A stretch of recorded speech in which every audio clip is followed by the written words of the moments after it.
If I could, I'd like to ask two questions, one of two panelists. Okay, First one, Senator, this medical facilities and doctors that moved out of that county, why did they leave?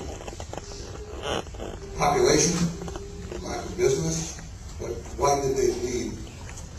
Referring to Barnwell Hospital? Yes. The hospital was closing down, Representative Neal? What you'll find in depressed areas across South Carolina, particularly rural communities, where the cost that hospitals must meet oftentimes exceed the profit that they can generate, and they simply go out of business. What we need is an infusion of resources into communities like that. And it does not necessarily have to be a hospital. Let me give you an example. In North Carolina, that state has engaged its community health centers to create what they call medical homes across North Carolina. They serve rural communities who have traditionally not had access points for health care.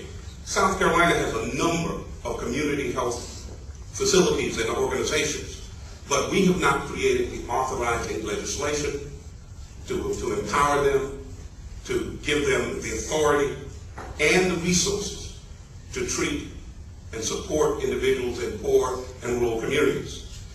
My point in saying that the hospital at Bamberg Barnwell closing was really to simply point out that the lack of access that communities like that are facing across South Carolina.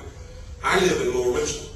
Lower Richland is right here in Richland County, but Richland County is divided into a rural and an urban section.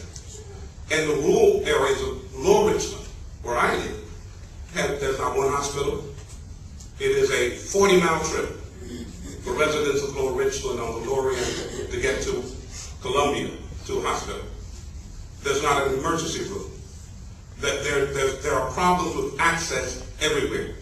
And even though we have nascent community health organizations developing, they need more resources and they need more facilities.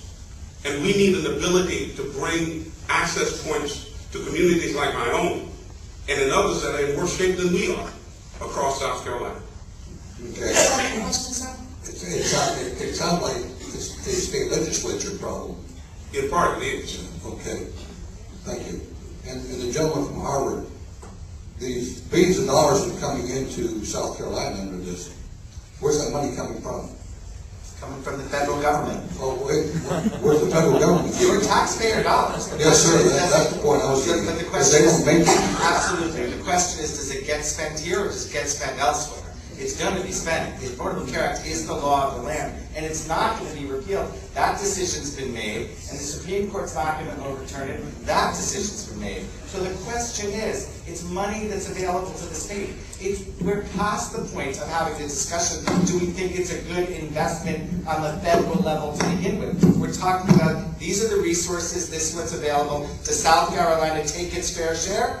Or does it let it go to other places? That's really the only question before us, unless we are talking about trying to somehow continue to overturn the law, which, again, doesn't seem highly likely.